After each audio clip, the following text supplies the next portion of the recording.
Welcome to the last episode of JR's Adventure, except for this podcast is now going to be called J.R. Hendrick, Texan Consort, spelled T-E-C-H-S-A-N, because like Jimmy, I went to Texas Tech. August 20th, 1993, 8:30 p.m. in Virginia Beach. Meanwhile, Dave Smith is staying with a friend of his brother's, listening to Mark Chestnut's It Sure Is Monday, when a knock comes to the door. His brother's friend, Parker, could tell that it was for Dave. "Hi, son, it's me, Jack Robertson." "Hey, son, it's me. I'm a friend of JR's dad, Jack Robertson," the man said. "What brings you here? Is it about the bus?" Dave asked. "You got some sparkling water? I need something to drink with a little bite in it, a little soda. It sure is hot out here." "Sure," Dave said, handing him some sparkling soda. "Now what's the issue about the bus?" "Be there by 8 tomorrow morning. They're going to have a big long trailer and attach JR's car and Ken's Hummer and your Ford F-150. Something up? 8 o'clock is a crazy time. But it's leaving at 10:30 tomorrow morning. And you'll get there in Fort Worth Sunday morning around 7 o'clock. I'm going to hit your cars, load your gears, go to church, and then you and JR can go on to Lubbock." After he left, Dave called Brad. Brad said he knew all about it. That it was Jack Robertson resigning from the Commodities and Futures Trading Commission, simply because he could no longer buy into Bill Clinton's liberalism.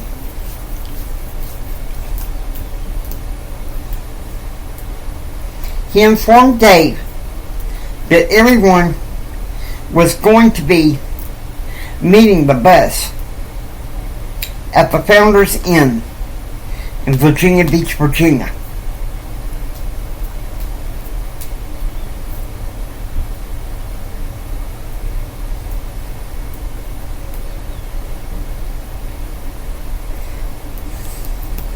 August 21st, 6 a.m. Eastern Standard Time.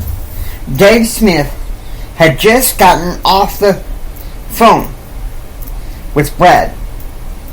Even though Brad was not a good fan of JR's father because he supported Bill Clinton, he felt sad for Jack Robertson for having booked out over a disagreement regarding Clinton's policy on precious metals and NAFTA. So Dave picks up the phone and calls Brent Clark.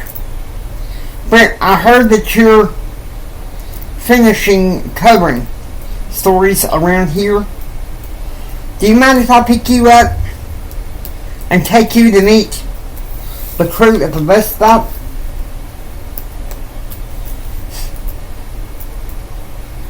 "For sure, I would like to meet JR and Ken again. But you have to know that once the cars are hitched up to the bus, I got to hitch a bus and catch a flight back to Lubbock," Brent said. 5:05 a.m. "Are you alright?" Brent said. 6:05 a.m. Are you alright? Brent said as they loaded his wheelchair into the truck and he got inside the cabin. Yeah, I found out instead of a plane ticket from the bank that Jim Hendrick wants me to ride home with JR and Ken, Dave said. Who told you? Jack Robertson. Man, poor Jack Robertson. Forced to quit by that creepy Bill Clinton. I've interviewed Jack Robertson, and he is downright pleasant. Why, he stayed with Bill Clinton so long. Why he stayed with Bill Clinton so long is a mystery to me. Look, we went to prep school together, and I put in a good word for you. You know you don't, your dorm assignment is Gordon Hall. No doubt, JR has something to do with that, too. I have to say, JR is present and downright kind. His father taught him to agree to disagree. Now, I'm not saying much because I don't really like Jim Hendrick, but we all love JR. 6:25 a.m. They arrived at the parking lot. Brent went up to the stairs to look briefly at JR and Ken. Dave walked inside the motor coach. This is it, JR. The final ride home. And yet you're carrying in with you a tape player, Ken said. Yeah, it has good uses. I want to listen to a recorded textbook by Dr. Jack Fitzmiller that we're going to be using in my government class this semester. Okay, you two. I'm in the same government class this fall as Sherry is. He has the point, Dave said. We've had a good time, but it's time for you two knuckleheads to get prepared to go back to the grindstone of college pretty soon. What do you say, Ken? JR said. There was a long pause. Okay. Praise Jesus, Ken said. JR, you helped me through prep school. The least thing I can do is study with you. The truck hitched up, Brent said. But I have to be at the airport at 7:45 to catch my flight to Dallas, so I can spend the night with an aunt before driving home to Lubbock to start school. 10:30 a.m. The motor coach carrying J.R. Ken and Dave Smith departs from Virginia Beach on its way to Dallas, with arrival at 7 a.m. Central Standard Time in Fort Worth.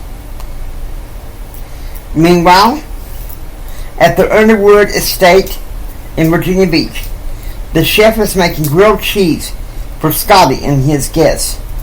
Jim, Betsy, and Elizabeth would stay in Virginia Beach until Tuesday, the 24th, and fly back to Dallas to see families, and then Midland 2 days later. 4 p.m. The motor coach stops in Knoxville, Tennessee to refuel. Dave Smith got a call from Brent Clark saying that he was safely in Dallas, staying with his aunt in Bedford, Texas. Meanwhile, JR and Ken got out to stretch. They had been napping, it seemed like the whole time. I can't believe we're on the last leg home, Gerald said. Mostly, I'm going to miss all this, Ken. Me too, man, Ken said. Look, we'll all hang out in a couple of weeks. No problem. By 4:30 p.m., the motor coach is underway. Ken starts thinking about life back in Odessa and his fall schedule, U.S. and Texas government, freshman Spanish 1, business statistics, and principles of advertising. By 5:40 p.m., the three decide to heat up some cheeseburgers on the motor coach. When they stopped again for the driver to stretch and for a switch out of another driver. Ken had been listening to the soundtrack of the movie Iron Eagle. A stepbrother of his, through his stepfather, had introduced him to the movie back when he was a teenager.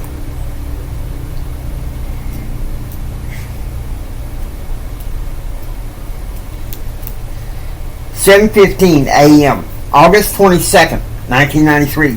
The motor coach parks near a Greyhound bus station in downtown Fort Worth. Reading JR is his cousin, Amy Kathleen, who heard that Karen said she couldn't go to church with him today because of her mother. Let me take this bass to Greg's parents' house and we could cook it for you. They're having home group Bible study today, so you might as well enjoy it." Suddenly, JR's cell phone rings. "Hey, you kids all right?" Jack Robertson said. "Your daddy wants to know." "Yes, sir. My friends and I have a few parting words," JR said. "Mr. Robertson, I want to thank you and JR's dad. Got tired of waiting for a plane," Dave Smith said.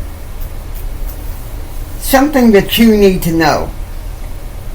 You did the right thing to resign from Bill Clinton to favor good American capitalism. I'm willing to bet to see you around the Texas Tech University as you outsource for all some stuff for your company. Those who are willing to contract with you." "Yeah," JR said. "Sounds like JR might be interested," Ken said. "Another thing. You do protect precious metals," JR said. "Well, you don't understand.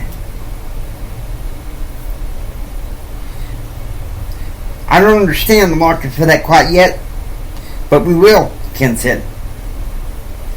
"Also, thank you for helping this family keep Dad alive and out of trouble, because he's been in deep crap since he became part of the Railroad Commission. In this instance, since he puts it that way, we appreciate you," Ken said. "Hey, Dean Robertson, goodbye, my new friend. I may turn to you for some advice," Gerald said. After the phone call ended, Gerald told the drivers to unhitch the cars. "So now what?" Ken said. "We go back to school and keep separate lives for a couple of weeks, and then return," Gerald said, "as friends. We make some good choices." "Yeah, we do, Gerald. Now some of this return to